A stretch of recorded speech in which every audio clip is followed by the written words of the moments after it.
This reminded me of the thing that you and Jack Dorsey jokingly had for a while, is the discussion about banning Donald Trump from Twitter. But does any of it bother you now that Twitter files came out? That, I mean, this has to do with sort of the Hunter Biden laptop story. Does it bother you that there could be a collection of people that make decisions about who to ban and not, and that could be susceptible to bias and to ideological influence? Well, I think it always will be, or in the absence of perfect AI, it always will be. And this becomes relevant with AI as well. Yeah. Because there's some censorship on AI happening. Yeah. And it's an interesting question there as well. I don't think Twitter is as important as people think it is, right? And I used to think it was more important when I was on it, and now that I'm off of it, I think it's I mean, first let me say it's just an unambiguously good thing in my experience to delete your Twitter account, right? It's like it is just, even the good parts of Twitter that I miss were bad in the aggregate, in the degree to which it was fragmenting my attention, the degree to which my life was getting doled out to me in periods between those moments where I checked Twitter, right, and had my attention diverted. And I was, I was not a crazy Twitter addict. I mean, I was probably a pretty normal user. I mean, I was not someone who was tweeting multiple times a day or even every day, right? I mean, I think I probably averaged something like one tweet a day. I think I averaged, but in reality, it was like, there'd be like 4 tweets one day, and then I wouldn't tweet for the better part of a week. But I was looking a lot because it was my newsfeed. I was just following, 200 very smart people, and I would just wanted to see what they were paying attention to, and they would recommend articles, and I would read those articles, and then when I would read an article that I would thought I should signal boost, I would tweet, and so all of that seemed good, and that's all separable from all of the odious bullshit that came back at me in response to this, largely in response to this Hunter Biden thing.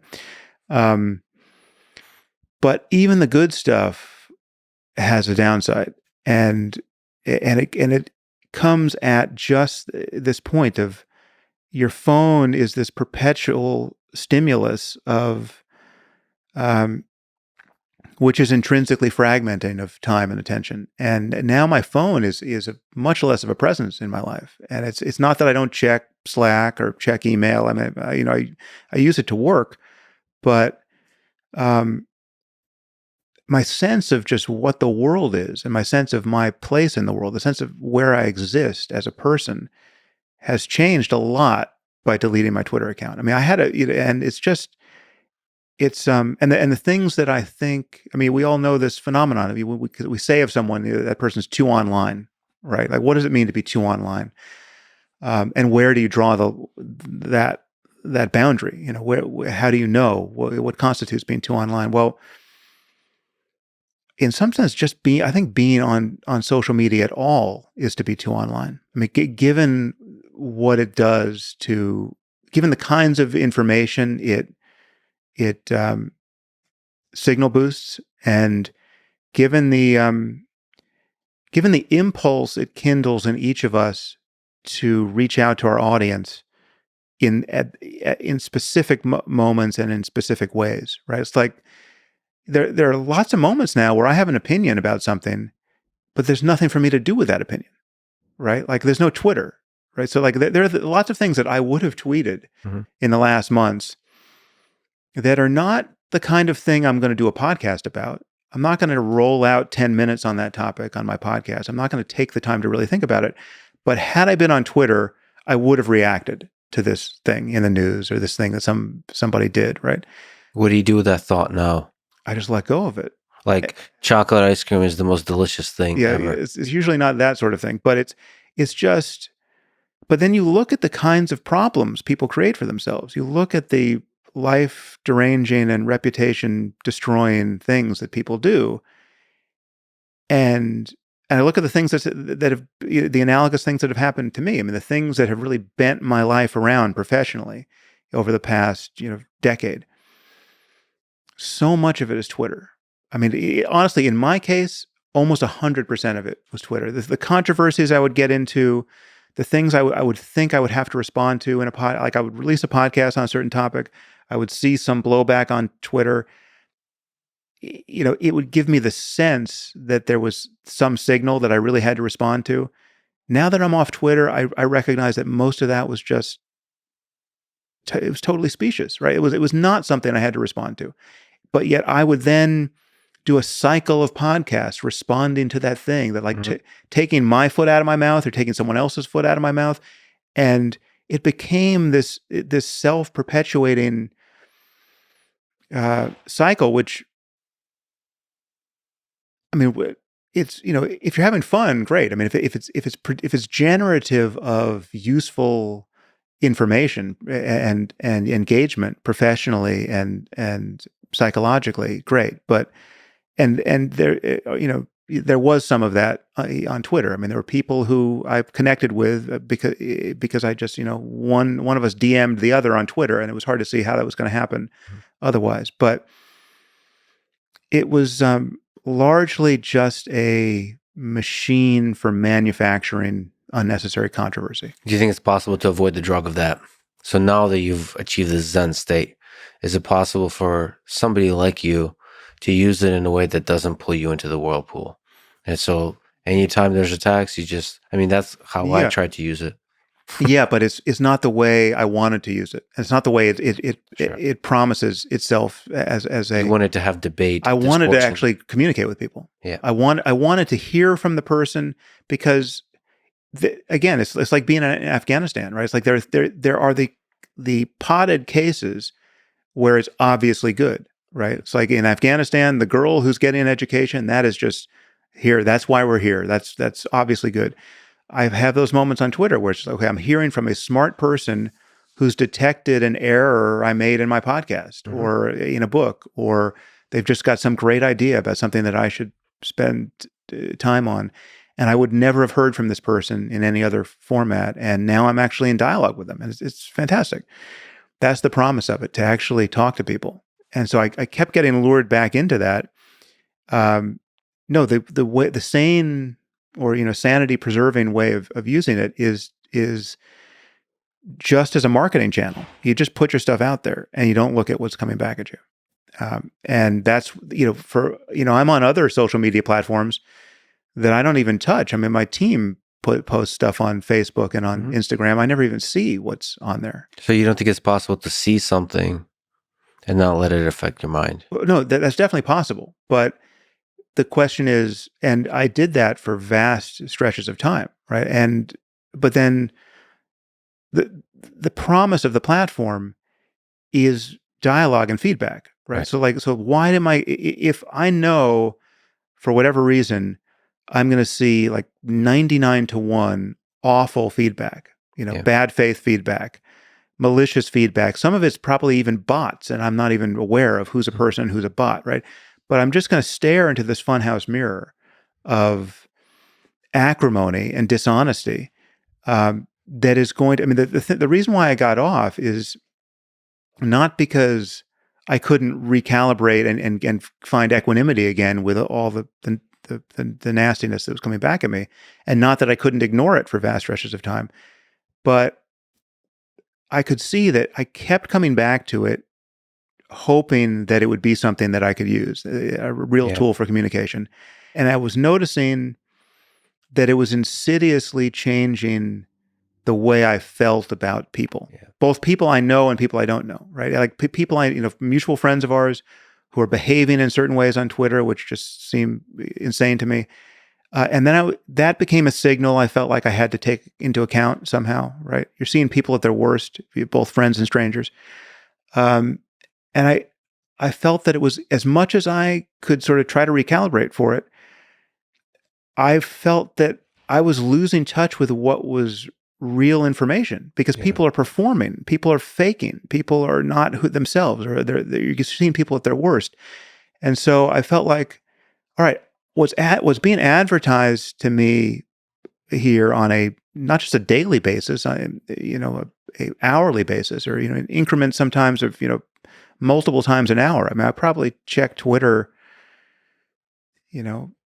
at minimum 10 times a day, and maybe I was checking it 100 times a day on some days, right, where things were really active and I was really engaged with something.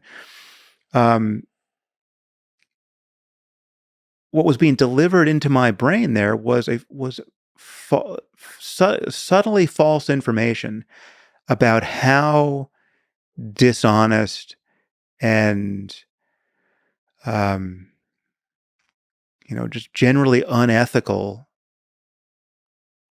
totally normal people are capable of being. Right? It was like it is a funhouse mirror. It was. I was seeing the most grotesque versions of people who I know. Right? People who I know I could sit down at dinner with, and they would never behave this way, and yet they were coming at me on Twitter. I mean, it was essentially turning ordinary people into sociopaths. Right? It's like people are just. There are analogies that many of us have made. It's like one analogy is road rage, right? Like people behave in the confines of a car in ways that they never would if they didn't have this metal box around them, moving at speed. And it's all of that becomes quite hilarious and obviously dysfunctional when they actually have to stop at the light next to the person they just flipped off, and they didn't understand that the person coming out of that car next to them with cauliflower ear is someone who they never would have, rolled their eyes at in public, because they would have taken one look at this person and realized this is the last person you want to fight with. That's one of the heartbreaking things, is to see people who I know, who I admire, who I know are friends, be everything from snarky to downright mean, derisive towards each other. It doesn't make any sense. Like this is the only place where I've seen people I really admire who have had a calm head about most things, like really be shitty to other people. It's probably the only place I've seen that. And I choose to maybe believe that that's not really them. There's something about the system. Like if you go paintballing, if you, Jordan Peterson, and you're going to shoot your friends. Yeah, you're going to shoot your friends, but you kind of accept that that's kind of what you're doing in this little game that you're playing. But it's sometimes hard to remind yourself of that. Well, and I think I was guilty of that, definitely. I don't think there's nothing I don't think I ever did anything that I really feel bad about. But yeah, it was always pushing me to the edge of snideness somehow, and it's just not healthy. It's not. So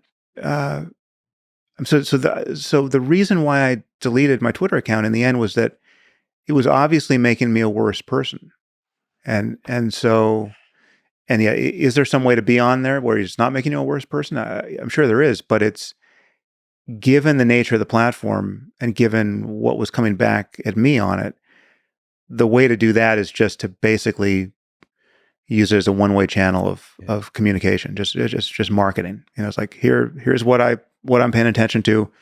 Look at it if you want to, and you just push it out, and then you don't look at what's coming back at you. I put out a call for questions on Twitter, and they're actually quite surprising. There's a lot of good.